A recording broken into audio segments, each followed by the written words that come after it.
Bismillahirrahmanirrahim. Assalamualaikum warahmatullahi wabarakatuh.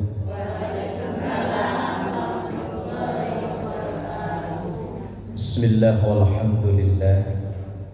Summa salatu wassalamu ala rasulillah Sayyidina wa maulana Muhammad ibn Abdillah wa ala alihi wa ashabihi wa man tabi'ahu bi ihsanin ila yaumil qiyamah. Subhanaka la ilma lana illa ma 'allamtana innaka antal alimul hakim. Rabbi shrah li sadri wa yassir li amri wahlul 'uqdatam min lisani yafqahu qawli waj'al li waziran min ahli. Amma ba'du. Hadratul ulama wal qurama wa julasa'ina al-afadil, ibu-ibu majelis ta'lim Al-Furqan yang hadir pada kesempatan malam ini, semoga selalu dalam keadaan sehat afiat, panjang umur dalam taat ibadah kepada Allah Subhanahu wa taala. Alhamdulillah, malam ini kita dipertemukan kembali setelah rehat menjelang Ramadan Idul Fitri. Bentar lagi Lebaran lagi. Semoga berkumpulnya kita menjadi wasilah, menjadi perantara nanti dikumpulkan kembali di surganya Allah dalam ridho dari Allah dan syafaat dari Rasulullah sallallahu alaihi wa alihi wasallam. Malam ini kita akan ngaji tentang hal yang bersinggungan, berkenaan dengan keseharian kita, yaitu bagaimana adab, akhlak atau etika bertetangga. Karena realnya banyak konflik terjadi antar tetangga. Kita kalau temen bisa milih, tapi tetangga nggak bisa milih. Ya kalau kita jadi orang kaya raya mungkin bisa. Kita beli tanah 100 hektar, kita bangunin rumah, kemudian orang yang kita demenin kita panggil untuk tinggal di rumah yang kita bangun. Nah itu tetangga bisa milih. Tapi kenyataannya tetangga itu kadang seringnya tidak klop dengan kita. Ngalami gak? Tetangga sebelah rumah ketemunya kadang setahun sekali kalau pas lebaran. Masing-masing punya urusan. Lah Islam agama yang sangat komprehensif, komplit lah gampangnya. Semua yang ada dalam kehidupan kita itu udah diatur dalam Islam.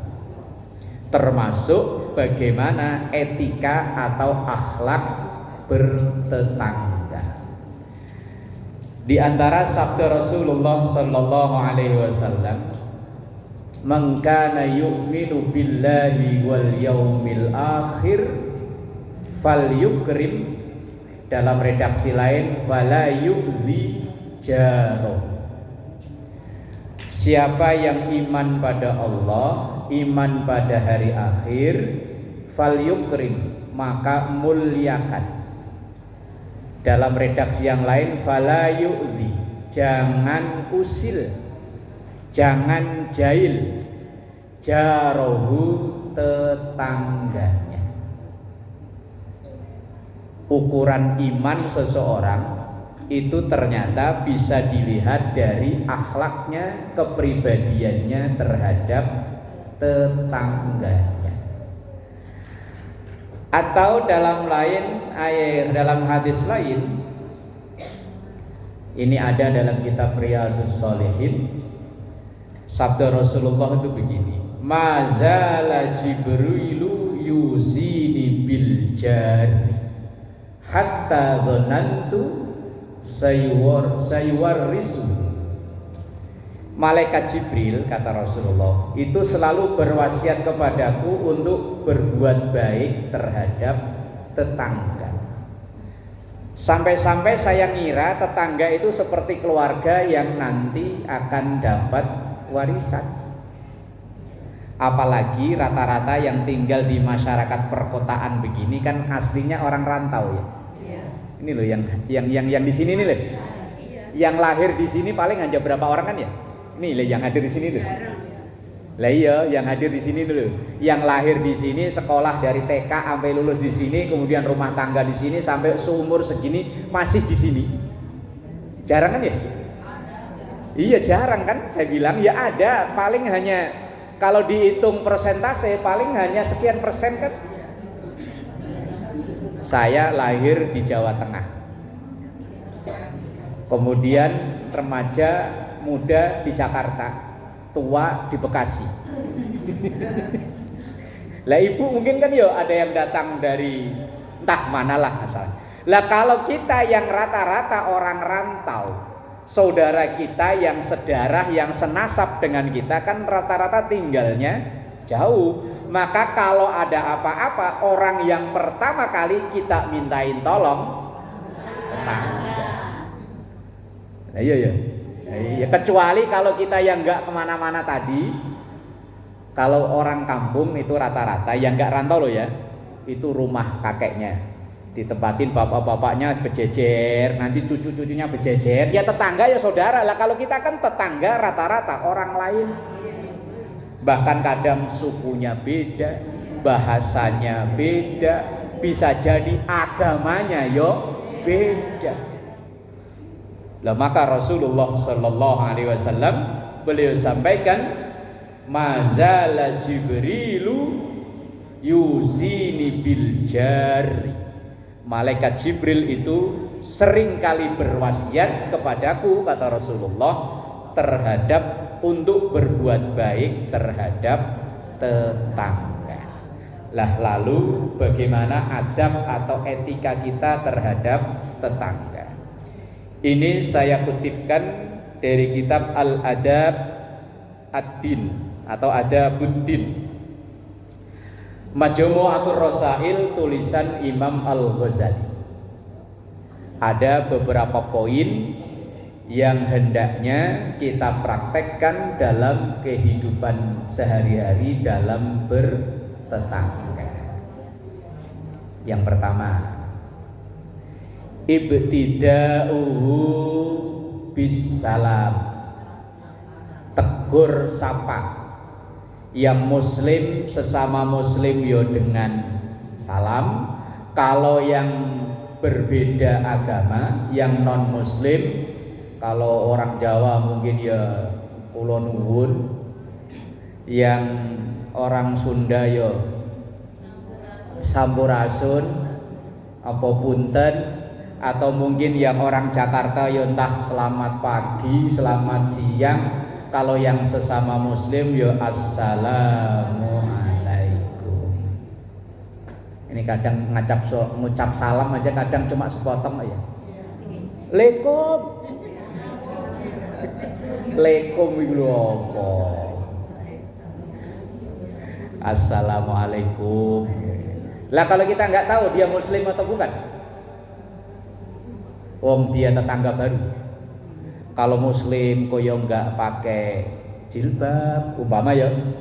Kalau nggak muslim kok kayaknya ngelihat wajahnya kok kayak muslim. Ya kita berhusnudzon, berprasangka baik karena tinggal di Jakarta yang mayoritas muslim. Kita berprasangka baik bahwa dia orang Islam. Kecuali kalau kita lagi berada di Bali yang mayoritas Hindu. Kemudian kita lagi di Flores, di Manado, di Papua yang di sana mayoritas Kristen. Ya kita berjumpa bertegur sapa mungkin dengan selamat pagi atau dengan bahasa-bahasa yang lainnya. Lah kita yang ditegur sapa, yang disapa dengan salam yo jawab salam hukumnya apa Bu? Apa iya? Jawab salam benar wajib? Kata saya belum tentu. Belum tentu. Ibu sering sholat jamaah kan ya? Sering kan? Apalagi kalau Ramadan ya. Ini di sini lagi Pak Ustadz ngimami, umpama Pak Ustadz Jamroni lagi ngimami. Dia selesai terakhir Assalamualaikum warahmatullahi. Ibu jawab nggak? Katanya wajib. Loh. Tadi saya tanya jawab salam hukumnya. Lah tadi kok nggak dijawab? Lah makanya tidak semua menjawab salam itu. Bahkan ada salam kita yang nggak pengen denger jawabannya ya ada. Kita ngucapin salam tapi nggak pengen dijawab. Enggak. Umpama ibu lagi takziah ke situ, Budi Dharma sono arahnya ya? Apa sono? Pokoknya ke sono lah. Sore-sore habis sholat asar, aduh udah lama nggak ziarah ke makam orang tua. Dah nggak ada anak, ayo ziarah ke makam orang tua. Nyampe sono malah mendung gelap. Begitu mendung gelap kan etika orang masuk area pemakaman muslim dianjurkan, disunnahkan untuk mengucap salam. Mengucap salam masuk ke area pemakaman, apal bu? Gimana? Perwakilan satu aja coba. Gimana? Terus? Nah, terus udah gitu tok.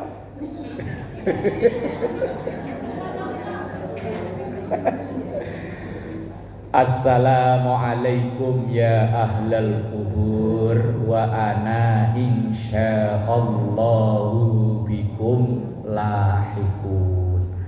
Yang bawa buku Yasin biasanya ada di situ. Coba lihat.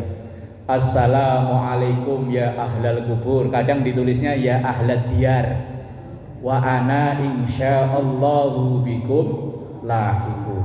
Itu kalau tahu artinya malah kadang doa itu dikorupsi.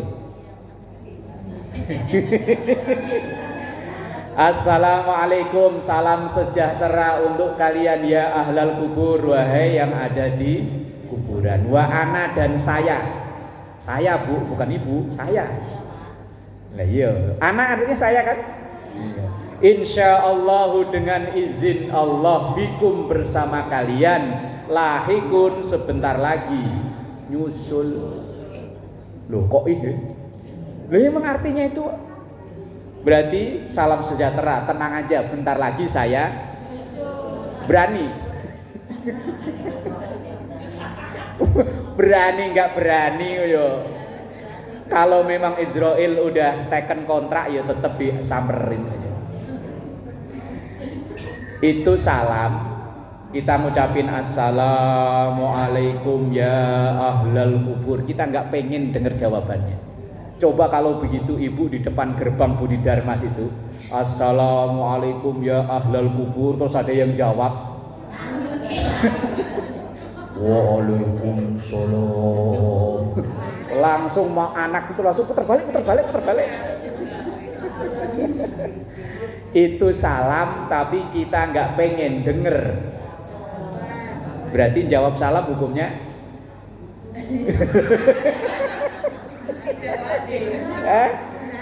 kau bingung. Secara umum hukum menjawab salam itu wajib kecuali dalam hukum Islam itu rata-rata ada pengecualian. Dalam bahasa fikih namanya istisna, pengecualian. Sholat duhur berapa rakaat? Belum tentu. Qashar jadi ya kan? Itu namanya hukum fikih itu begitu. Puasa Ramadan hukumnya kok mulai ragu-ragu jawabnya.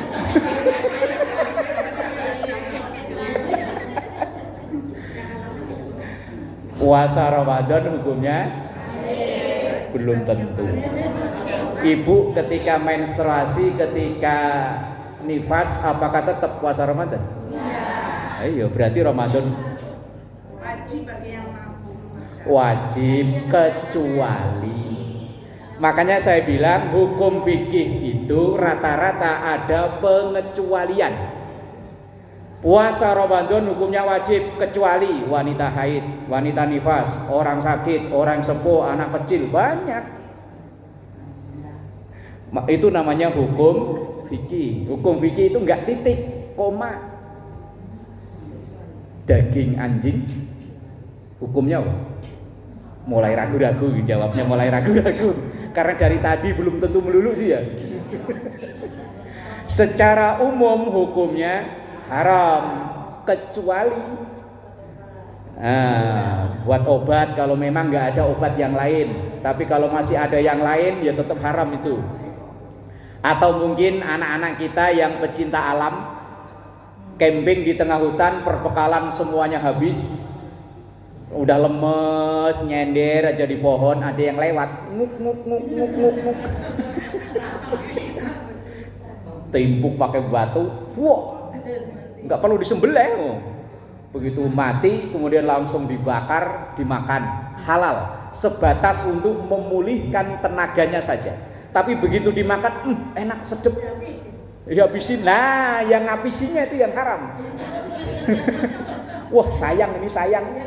Wah kalau dibuang sayang, mubazir temennya setan. Salah penerapan hukum itu. Halalnya itu hanya sebatas untuk memulihkan tenaganya saja. Selebihnya tetap hukumnya haram. Lah itu namanya hukum fikih. Hukum fikih itu koma. Udah cari pokoknya hukum aja yang fardu, wajib, sunnah, makruh, haram, mubah. Itu semuanya ada pengecualian.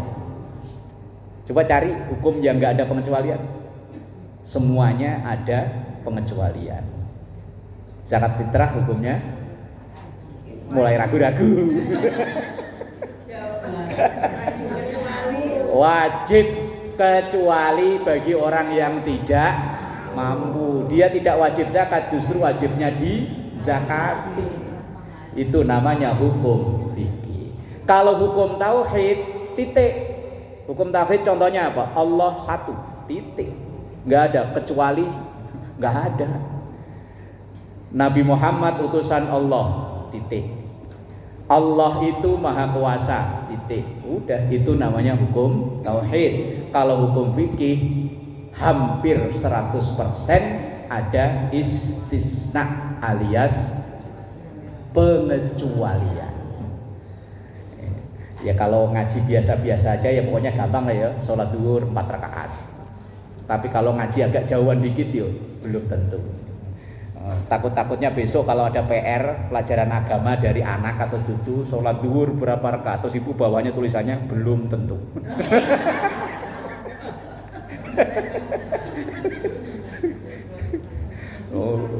Mau bisa jadi guru SD-nya juga malah nggak paham. Apa iya sholat duhur belum tentu 4? Lah ya bener ya. Iya. Yang pertama, bertegur sapa dengan tetangga. Jangan sampai dengan tetangga meneng-menengan, diem-dieman, cicing. Apa kalau orang Sunda apa? Gimana? Cicing ya? Bener cicing ya? Ntar saya salah ngomong lagi.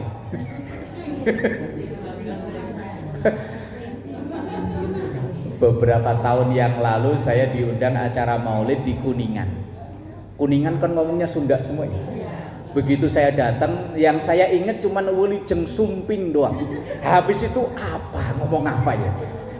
Penceramah yang pertama orang Sunda, mereka pada ketawa, saya bengong aja. Begitu pulang saya mampir ke Cirebon, ada toko buku, saya beli kamus bahasa Sunda. Saya apalin. Kebetulan saya punya teman orang Subang, teman akrab. Asal saya ngucap salah, ngucapnya nggak begitu.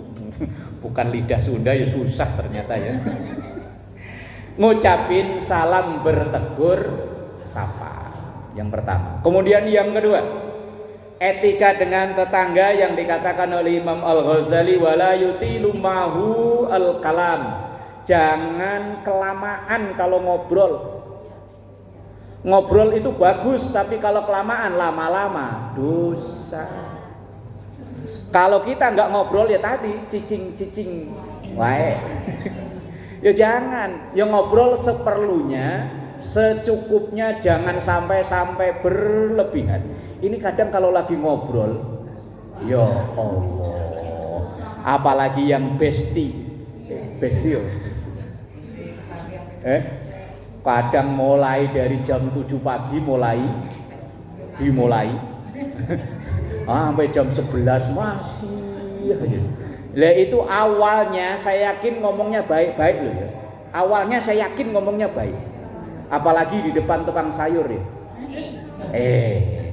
Awalnya masak apa, Bu? Ya, sayur asem lah. Bapaknya mah gampang, yang penting ada sayur, ada ikan, ada sambal, beres. Baik ya? Baik. Oh, kalau suami saya demennya ikan. Lah, terus biasanya orang ketiga nih mulai mancing. Ih, ibu mah enak, cuman tinggal sayur asem, ibu mah sami saya. Ya Allah. Makan kalau enggak enak, enggak mau makan, mending ngasih uang belanjanya. Mulai itu. Kalau udah ada yang begitu, udah tinggalin. Udah mulai penyakit awalnya di situ loh. Tukang sayur mah yo diem aja. Tapi walaupun diem kan ngerekam dia. Lah kalau sudah begitu biasanya udah mulai itu. Tetangga dari ujung ke ujung lunas semua. Ngobrol perlu untuk mengakrabkan, tapi kalau berlebihan timbulnya dosa. Ini ngaji begini. Awalnya niatnya, saya yakin niatnya dari rumah baik ya. Baik. Lu kadang yo dosa malah timbulnya adanya di majelis taklim. Nah, umpama ini dimulai udah berapa kali majelis taklim ini? Yang setelah lebaran ini. 2 kali nih. Nah, 3 kali. Ya berarti awal bulan ya. Umpama ada yang dulunya rajin lama enggak hadir, kok tiba-tiba hadir, buka pintu seneng krek. Itu orang yang hobi ngegosip jadi lahan itu. Loh kok ada yang lama nggak ngaji tiba-tiba datang, itu jadi lahan. Awalnya sih nggak ngomong, cuman nyenggol sebelah doang. Senggol. Yang sebelah yang disenggol kan paham ya? Tumben ngaji, kan? Itu yang disenggol sebelah. Terus sebelahnya, iya udah lama nggak ngaji. Sebelahnya udah mulai timbul suudon. Alah dia ngaji mah setahun, cuman kadang 3 kali. Pembukaan, ada maulid sama penutupan. Itu yang hadir 10 orang itu bisa kena dosa semua loh. Umpama yang pertama tadi yang nyenggol pertama, umpama mohon maaf ya ketua majelis taklim, umpama awalnya nyenggol sebelahnya. Udah 1 kan? 2 yang sebelahnya paham, iya tumben ngaji 2. Terus sebelahnya nambahin, ngaji cuman setahun 3 kali 3. Yang sebelahnya nambahin lagi, tahu nggak dia ngaji mau pamer tuh, lihat gelangnya baru. Udah berapa orang? 4. Sebelahnya nggak mau ketinggalan, namanya ibu-ibu itu kayak daun kering dibakar dikit langsung red. Sebelahnya nambahin, iya pamer mentang-mentang lakinya baru pulang belayar tuh gelangnya. Udah berapa orang? 5. Yang sebelahnya nggak mau ketinggalan. Biasanya ibu-ibu kalau ada tema terbaru kan ya langsung nimbrung ya. Kok tega ya pamer gelang baru, utang sama saya 5 juta buat daftar anaknya kuliah, udah 6 tahun belum dibayar-bayar. Udah berapa? 6. Yang sebelah sononya orangnya yang selalu suudon bilangnya begini, alah kayaknya bukan gelang emas itu mah. Itu belinya di pasar Bulog Sukapura sini loh. Udah berapa orang? 7. Tinggal 2 kan ya. Yang ketiga yang nomor berapa? 8. Ini kalau majelis taklim isinya 10 bisa jadi kena dosa semua. Niatnya baik. Jangan gosip. Orangnya memang begitu, nggak usah digosipin loh. 9. Terakhir nggak ikut gosip, lagi khusyuk. Wong tadi pas ngaji dia langsung baca doa bismikallahumma ahya wa bismika. Aduh. Makanya kita selesai ngaji ini diajak salaman, diajak selawatan. Siapa tahu diomongin sih enggak, tapi dalam hati kan, kadang dalam hati kita ngelihat orang pakai kerudung enggak matching, kadang dibatin. Ya Allah, itu duit banyak, baju kayak gitu masih dipakai aja. Ngomong sih enggak, tapi ini sama ini loh. Lah makanya begitu selesai salaman sallallahu alaihi Muhammad sallallahu, itu maksudnya salaman walaupun mulut nggak ngomong maafin ya Bu, tapi begitu kita salaman pertanda saling begitu. Selesai ngaji salaman gitu. Takutnya dosa malah berawal ketika adanya di majelis. Tapi kalau nggak hadir di majelis taklim ya keliru juga. Ya tetap hadir. Wong Allah itu Maha Pengampun. Kalau memang ada salah-salah, maka doa penutup kafaratul majelis gimana? Ada kata mohon ampun ya Allah. Lah orang berbuat baik, ini ngaji kan ya baik ya. Lah penutupnya kok disuruh baca istighfar. Selesai sholat itu kan berbuat baik, kok pungkasannya disuruh istighfar? Karena ya memang bisa jadi kebaikan yang kita lakukan terselip dosa yang sholat yang kita lakukan. Allahu Akbar sampai assalamualaikum kadang inget Allahnya ya pas takbir tok ya. Ayo ya sama persis sama saya. Apalagi sholat maghrib bocil banyak banget. Kita baru ngimami loh, baru an'amta alaihim ghairil maghdubi alaihim, belum waladhdallin udah aman. Lah kalau saya ngimami kok di musola di masjid saya sendiri, saya kan apal itu anaknya si ini, anaknya suara kan apal. Lah itu sambil ngimami dalam hati, dasarnya anaknya si itu tuh. Aduh ya Allah, makanya sering-sering astagfirullahal. Kadang mulut sih nggak ngomong, cuman kan ini sama ini. Kita lagi duduk di teras, ada yang lewat naik motor, weng. Karena tetangga kan kita tahu, niru bapaknya itu. Padahal bapaknya dulu belum punya motor, dibilang niru bapaknya. Ya Allah, hari-hari memang begitu. Makanya yo banyak-banyak istighfar. Wala yutilu ma'ahu al-kalam. Jangan terlalu banyak atau kelamaan ngobrol seperlunya. Ya wis, besok lagi. Asal udah mulai ada selening ngomongin yang nggak beres, dah wis langsung wallahu a'lam bishawab, pamit. Kemudian yang ketiga,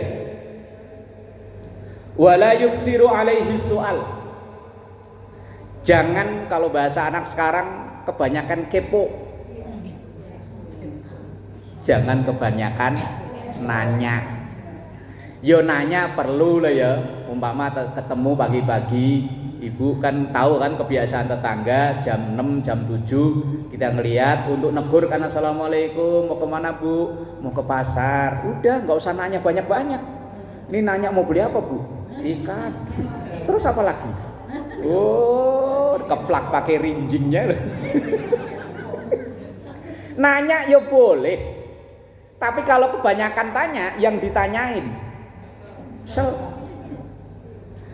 atau jangan kita bertanya yang pertanyaan kita itu memancing orang itu untuk berbohong. Umpama begini, padahal kita nanya itu bukan aslinya nggak tahu, kita tahu hanya buat iseng-iseng doang. Kadang kita nanya itu kan bukan karena nggak tahu ya, karena iseng. Misal kita tahu anaknya itu udah lama lulus kuliah tapi belum dapat kerjaan, alias nganggur. Lah kita nanya, Bu, anaknya yang dulu kuliah di UI sekarang kerja gimana? ibunya kadang itu kan untuk menutupi malu, akhirnya alhamdulillah sekarang kerja di Pemda, padahal aslinya nganggur. Itu dia bohong gara-gara kita tanya. Dia aslinya kan nggak pengen bohong, cuman karena kita tanya ya akhirnya dia terpaksa bohong. Lah kalau ada ibu yang jujur ya alhamdulillah, cuman kan kadang ibu itu kan yo gengsi, malu ketika punya anak umur sekian misalnya belum ketemu jodoh. Kuliah capek-capek mahal-mahal ternyata begitu lulus kok yo belum dapat kerjaan. Kadang ibu itu cenderung untuk membela si anak walaupun dia akhirnya dengan cara berbohong. Lah bohongnya itu berawal dari pertanyaan kita. Jadi jaga mulut ternyata angel ya. Angel. Yang biasanya sering remblong dalam mulut itu yang pakai peci apa pakai kerudung?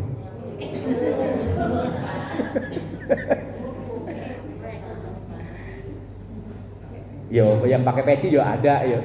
Oh, ada. Makanya biar pakai peci kalau mulutnya begitu dibilang mulutnya mulut.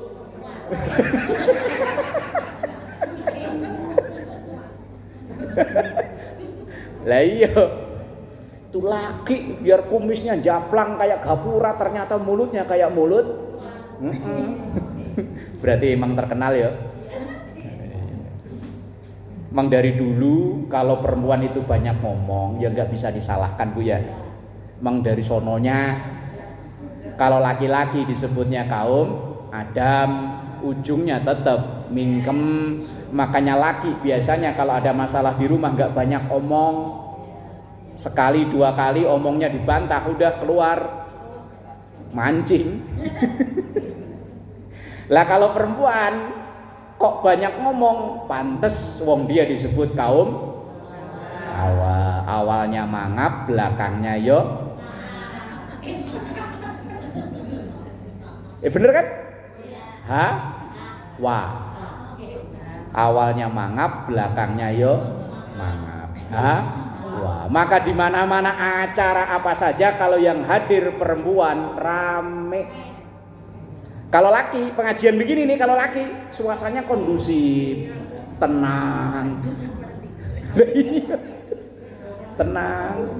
Makanya ibu-ibu saya kalau ngaji saya ajak bercanda biar nggak ngomong sendiri. Coba kalau besok nih bulan depan saya ngajinya serius begini aja. Yakin ibu pada ngobrol sendiri. Iya makanya saya ngajak ini istilahnya saya ajak ngobrol biar nggak ngobrol sendiri-sendiri. Lah kalau laki-laki kondusif, tenang. Wong begitu ustadznya buka kitab langsung baca doa bismikallahumma ahya wa bismika. Apalagi ruangan AC adem begini. Coba tanyain suami ibu tadi siang Jumatan, tanyain khotibnya ngomong apa? Wong begitu khotib naik langsung ittaqullah. Langsung dia baca mantra. Subhanallahumma bismikallahumma ahya wa bismika. Kalau sekitar 6-7 tahun yang lalu enggak. Dulu saya mau khutbah Jumat di Masjid Al Husna itu yang depan Terminal Priuk. Itu saya ditanya sama ketuanya, Pak Ustadz pernah merhatiin enggak kalau Pak Ustadz lagi khutbah jamaah lagi ngapain? Jawaban saya itu ya ada yang dengerin, ada yang pules, ada yang ngantuk, tekluk, ada yang main HP.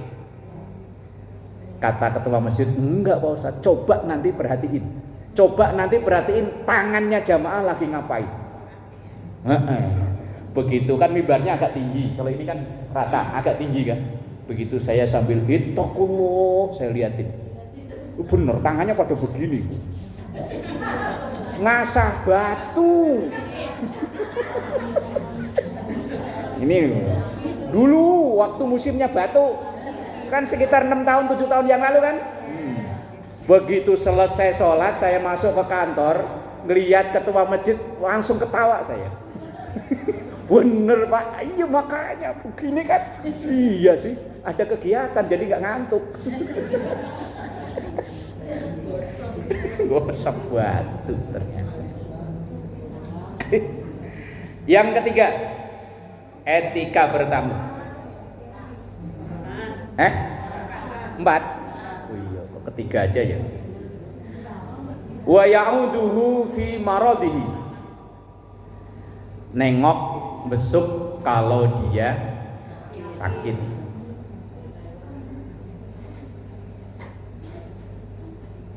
Paling tidak ya mendoakan. Makanya setiap di awal kita ngaji, kadang ya kita doakan yang sakit. Mau muslim, non muslim, mau dia ngeselin, mau enggak, wis doakan. Kalau dia muslim yo doanya lebih mantep lagi. Minimal mendoakan. Ya kalau bisa yo besuk, nengok. Karena nengokin orang sakit itu termasuk amalan yang pahalanya luar biasa. Tapi yo nengokin orang sakit ada adabnya juga. Nengokin orang sakit kalau terlalu jujur yo bahaya, Bu. Umpama ditanyain, ibu sakit apa? Dada saya sesek. Lah kemudian ibu pernah dengar cerita ada orang sesek dada langsung.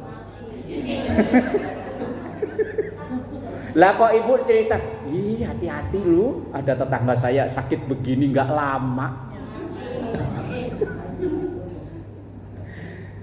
Tapi saya pernah, seumur-umur saya nengokin orang sakit, saya sumpahin mati pernah. Ibu belum pernah kan? Saya pernah. Tukang mie ayam yang didorong, itu diajak sholat susahnya naudzubillah. Sampai dia itu tiap hari mangkalnya di depan masjid begini. Sampai anduknya itu saya bawa masuk ke masjid, saya taruh di sini nih mimbar. Lu rela nggak diambil anduk? Biasanya kan pakai anduk kecil gini. Sampai berhari-hari nggak diambil, akhirnya dibuang sama merbotnya. Saking nggak mau masuk masjid. Saya tanya, Mas, sampean Islam? Oh, Islam. Kok nggak sholat? Ngapain sholat? Tetangga saya sholat hidupnya jomblang. Bos saya nggak pernah sholat kaya. Lah ntar kalau mati, mati mah enak. Kata dia nih, mati katanya enak. Lo kok bisa berpikiran begitu? Dia analoginya begini. Kalau ada orang merantau di Kalimantan umpama, lah kok enak di sono, rezekinya cocok, nyari duitnya gampang, dia nggak kepikiran untuk balik ke Pulau Jawa. Lah orang mati itu nyatanya nggak ada yang balik, berarti matinya enak, kata dia.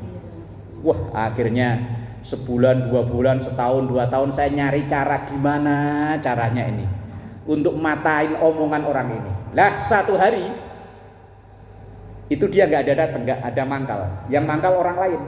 Saya tanya, loh, Mas, ini tukang mie ayam biasanya kemana? Sakit Pak, kemarin gerobaknya waktu nyebrang di Jaya itu keserempet sama mobil. Wah, berarti sakit ya? Sakit. Saya tengokin. Begitu saya tengokin dia lagi celentang, kakinya diperban. Terus saya giniin, waduh sakit begini nih, bentar lagi mati. Langsung dia, jangan gitu dong, katanya mati enak. Lo kok takut? Mati enak. Itu sekali-kalinya saya nengokin orang sakit, saya sumpahin mati. Alhamdulillah setelah seminggu atau apa saya lihat dia sholat. Ternyata takut mati juga. Kadang ngajak orang sholat itu perlu agak sedikit. Kalau orang kampung saya streng itu apa ya? Keras. Bentar lagi mati, tapi jangan dipraktekin loh. Ntar dicakar itu bahaya. Mendoakan. Kalau bisa ya nengokin, kalau nggak bisa nengokin ya mendoakan. Wa yu'zihi fi musibatihi, takziah kalau dia tertimpa musibah. Takziah itu tujuan awalnya untuk meringankan, menghibur orang yang terkena musibah. Jangan sampai takziah justru malah memberatkan orang yang terkena musibah. Pernah ini kejadian di kampung saya sendiri. Dulu budaya di kampung saya itu kalau ada yang meninggal persis kayak orang pesta 7 hari 7 malam. Orang tahlilan hari pertama menunya lontong, menu kedua sop, menu ketiga terus. Budayanya begitu. Sampai-sampai kalau orang yang nggak mampu ya jual sawah, jual sapi, jual kebo apa yang ia punya untuk ngadain acara itu. Sampai akhirnya satu kejadian, ada seorang suami yang meninggal, istrinya karena udah kadung ke budaya begitu, akhirnya dia minjem ke saudaranya buat ngadain acara itu. Sampai suatu hari yang punya duit lagi butuh ditagih. Nah, karena yang ditagih belum punya duit, akhirnya berantem. Lah ketahuan sendiri kalau perempuan sama perempuan berantem kan cakar-cakaran seru ya. Akhirnya dibawa ke balai desa, kemudian wis nggak ada titik temu, terus akhirnya tokoh-tokoh agamanya, kiai-kiainya, ustadz-ustadznya pada rembukan rapat. Acara 7 hari silahkan tetap monggo, tapi jangan sampai memberatkan. Bahkan sampai sekarang di kampung saya kalau ada acara yang meninggal, tahlilan tapi belas nggak ada apa-apanya. Maksudnya suguhan nggak ada.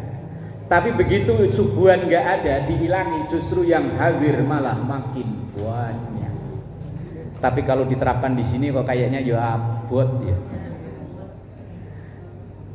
Aslinya orang takziah itu kan ya tadi untuk menghibur, untuk meringankan karena ia lagi tertimpa musibah. Jangan sampai justru malah kita memberatkan, udah jatuh ketimpa ketumpahan cat lagi. Udah suaminya meninggal, yang datang ya Allah. Kadang kalau di daerah, kalau di sini ya adalah ya pada, mohon maaf ya, pada bawa duit aja. Kalau di daerah itu kadang ya ada yang bawa kelapa, bawa beras. Ya ini maksud tujuannya yaitu untuk meringankan. Karena memang dia lagi ini tertimpa musibah. Apalagi mungkin yang sebelumnya butuh perawatan di rumah sakit sekian lama. Ya kalau sekarang ada BPJS, lah kalau dulu. Atau mungkin dia terkena musibah yang tidak di-cover oleh BPJS. Kan dia harus keluar duit banyak. Lah kalau harus dibebani lagi dengan acara yang seperti itu kan yo kasihan. Takziah. Lah, tapi alhamdulillah di Jakarta ini kadang ada di RT RW itu, kalau di perumahan saya ada namanya rukma. Rukun untuk ngurus kematian ini. Setiap yang meninggal dapat santunan sekian, kain kafan, biaya pemakaman di cover sama pengurus RT RW. Ya ini dalam rangka yang namanya takziah yaitu. Kalau di sini apa namanya? Tawaf. Yaitu dalam rangka takziah yang benar ya itu. Makanya kadang orang seberang sana pada ngeledek kita, orang mati kok malah didebanin suruh bikin besek. Ya gara-garanya memang itu. Apalagi pernah ada yang datang ke rumah. Ya kak, ibu-ibu begini. Memang di satu kampung tertentu itu ada budaya. Kalau ada yang meninggal itu ada yang ngajiin sampai 7 hari entah berapa kali khatam. Tapi ditarif. Ini kalau 1 kali khatam misalnya 1 juta. Misalnya ya. Kalau 2 kali khatam ya 2 juta, kalau 5 kali khatam ya 5 juta. Akhirnya karena yang meninggal ini orang nggak mampu, datang ke rumah nanya, Pak Ustadz, ini bapak saya meninggal, sementara saya, adik-adik saya ekonominya ya begini. Lah sementara di kampung saya itu budayanya kalau ada yang meninggal ada yang ngajiin. Lah kemarin udah ada yang datang ke rumah mau ngajiin cuman dengan biaya sekian, kami nggak mampu. Lah kalau kami tolak nanti di masyarakat saya dikucilkan, dianggapnya nggak patuh sama orang tua dan lain-lain. Saya bilang, Bu, yang wajib itu mendoakan. Yang terbaik itu dari anaknya ngaji sebisa dan semampunya. Orang lain sifatnya hanya membantu. Lah terus gimana? Ibu tolak aja dengan halus, dengan ngomong apa adanya. Kalau mau ngajiin dengan sukarela monggo, tapi kalau dengan biaya yang sebesar itu kami enggak mampu. Dan ini pelajaran buat kita. Kadang ya tadi loh, karena terdorong budaya kanan kiri, kalau ada orang tua meninggal acara 40 hari sampai bikin besek gede-gedean. Kalau memang nggak mampu jangan dipaksa. Ya wis datang aja ke majelis taklim begini nih. Ibu bawa air Tuh sekerdus, 2 kerdus kan harganya nggak seberapa toh. Titip kertas bilang ke ibu ketua majelis taklim, ibu mohon maaf ini kirim doa buat almarhum bapak 40 harinya. Ini hadir sama banyak ya. Kalau memang mampu sedekah silahkan. Kalau mampu ya. Kalau nggak mampu jangan dipaksa. Sedekah nggak harus itu misalnya. Ini saya ngomong begini ini pernah ada yang protes loh, yang ustaz tahlil protes. Yang spesialis tahlilan ini ustaz melemahkan orang mau. Saya nggak melemahkan, tapi kalau membebani masyarakat untuk ngadain acara seperti itu yang saya nggak setuju. Kita mau sedekah untuk atas nama orang tua, itu caranya banyak. Umpama kita punya uang habis belanja di pasar ada kembalian 2.000, 5.000, ada yang assalamualaikum. Ciri khas ya. Langsung yang kembalian tadi Allah Maha tahu. Kita nggak perlu doain ya buat almarhum bapak. Pengemisnya 2.000 minta doain. Ya gitu. Ya asal ngasih aja. Asal dalam hati niat sedekah untuk almarhum bapak. Kalau memang ada rezeki yang cukup, misalnya pengajian begini tuh yang beli kue gitu. Udah ini niatnya untuk almarhum bapak umpama. Banyak cara untuk sedekah mengatasnamakan orang tua. Lah kalau mampu mah monggo, beseknya segede baskom yang ember ya silahkan kalau mampu mah. Yang penting jangan memberatkan. Wa yuzihi fi musibatihi. Yang keenam, yang sisanya insya Allah bulan depan kalau dikasih sehat panjang umur. Wa yuhnihi fi farhihi. Turut bersukacita mengucapkan selamat ketika ada tetangga yang memperoleh nikmat. Jangan sampai tetangga memperoleh nikmat malah kita yang sakit. Tetangga beli kulkas kita yang panas. Tetangga beli mobil masuk ICU. Tetangga bangun rumah mati. Jangan sampai kita itu punya penyakit SMS. Tahu SMS? Senang melihat orang susah. Seharusnya kalau tetangga kita dapat senang, kita ikut senang. Umpama tetangga beli mobil baru, alhamdulillah. Besok-besok kalau ada acara kemana kan, jangan disyirikin. Loh kalau kita tetangga kanan kiri orang-orang yang pada rezekinya bagus, insya Allah kita ketularan bu. Lah, lo umpama ya orang kalau lagi syukuran umpama beli mobil baru dia bikin besek, lah mosok kita tetangganya nggak dianterin? Ya iya. Alhamdulillah kalau ada tetangga anaknya lulus kuliah, anaknya misalnya terima kerja di perusahaan-perusahaan yang bagus, alhamdulillah. Paling enggak mereka-mereka yang rezekinya bagus nyumbang ke masjid, kita yuk ikut menikmati. Ini loh masjid yang aman nyaman kayak begini, AC banyak adem. Coba kalau orang sini kismin semua, mana ada yang nyumbang AC bangun masjid sebagus ini ya? Yus alhamdulillah. Itu namanya tahniah. Kalau tadi kalau orang kesusahan namanya takziah, kalau orang seneng namanya tahniah. Tahniah itu mengucapkan selamat. Lah iya, kalau takziah itu ketika susah, kalau tahniah itu ketika bahagia. Jadi yo punya penyakit SMS dijauhin. Jangan sampai seneng melihat orang susah, susah melihat orang. Itu kalau lagunya Imam S. Arifin menari-nari di atas luka. Wallahu a'lam bishawab. Bisirril Fatihah.